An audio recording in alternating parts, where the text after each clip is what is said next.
l'époque, on jouait pas forcément avec des CD originaux parce que ça coûtait très cher. Donc c'était un CD gravé et je savais pas qu'il marcherait sur la console. Et la puce, elle a réussi à le lire. Et c'est là que j'ai commencé à acheter tous les jeux que j'ai achetés après. Parce qu'au début, moi, je me suis contenté de jeux qu'on m'avait offert, des jeux originaux qu'on m'avait offert, mais au bout d'un moment, j'en avais marre, quoi, de jouer les mêmes jeux. Et là, bon, là, ça y est, j'ai commencé à m'ouvrir d'ailleurs aux jeux un peu violents, action, et j'ai commencé par Siphon Filter 1. Je voulais même pas partir à l'école tellement le jeu était bien. Bon, quand on commence une autre partie, les amis, je crois que c'est la septième partie hein, de la vidéo là. Et c'était le kiff, franchement c'était le kiff. J'étais parti à l'école, donc j'ai commencé la partie, genre je tire, après je rentre chez machin là, le mec avec la radio là qu'on devait buter. Je savais pas que c'était un boss. Après je ressors, je vais dans le métro, et là je vois accès fermé, donc je peux pas accéder, et je me dis ah merde, et après je dois partir à l'école. Je pars à l'école, et donc j'avais tout le chemin de l'école, et après le retour je pensais à l'action du métro. Donc je suis revenu à la maison le soir, sorti de l'école et tout, j'ai continué à jouer. Et donc au fur et à mesure que j'avançais dans le jeu, là après je pouvais accéder dans le métro et c'était le kiff. Et, et tu descends là, après il y a une explosion, il y a un boss que tu te bats contre lui avec un chalumeau. Le mec, tu exploses son réservoir du chalumeau et il meurt en brûlant. Après, t'as le stage avec Fagin. Fagin quand t'es à New York, mais tu vois pas New York dans le 1, tu vois juste le. C'était un musée.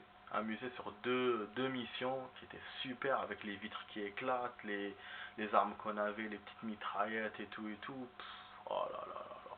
HK5, un P5, mais c'était ouf. Et après, tu arrives chez Romer. Donc Romer dans la base, et t'as un hélicoptère que tu dois combattre. Après tu vas dans les machins, dans les châteaux et tous les trucs comme ça. Bon, ça m'a pas très bien plu là parce qu'il fallait sauver Liane et tout. C'était compliqué, surtout avec une action avec un médecin que je devais faire une filature, laisse tomber, j'avais pas d'armes, j'avais rien. Et le gars il me voyait à chaque fois et je perdais. J'ai mis du temps hein, dans ce stage-là. Déjà, même l'hélicoptère, j'avais mis du temps aussi, parce qu'il était difficile à battre l'hélico. Parce qu'à chaque fois, il sortait, il fallait se cacher quand il sortait, parce que sinon, il te tire dessus, il te fait danser là, ça. Et puis, il y avait un autre stage, bon, ça, j'ai moyen aimé. C'était un fight général entre deux teams et tout. Toi, t'es au milieu. Après, sinon, il y avait des scènes de nude. Dans le 2 ouais, dans le 2 ils ont fait des scènes de nude. Tu vois, Liang Xing qui s'habille, tu la vois de dos. Et puis, dans le stage de la prison, il y a des meufs qui se douchent.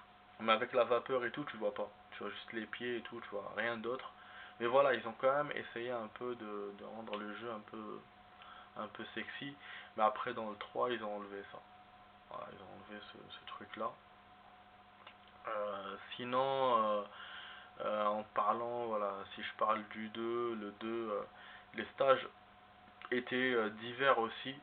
Pas aussi divers que le 1, pas aussi urbain que le 1. Il y en avait qui étaient urbains, mais voilà, mais pas aussi. Par contre, il y avait beaucoup d'action dans le 2. Ouais, laisse tomber. Beaucoup d'action aussi, hein, ça fait beaucoup d'action au niveau des armes, des boss qu'on combattait, les véhicules qu'on prenait, parce qu'il y avait un stage dans un train.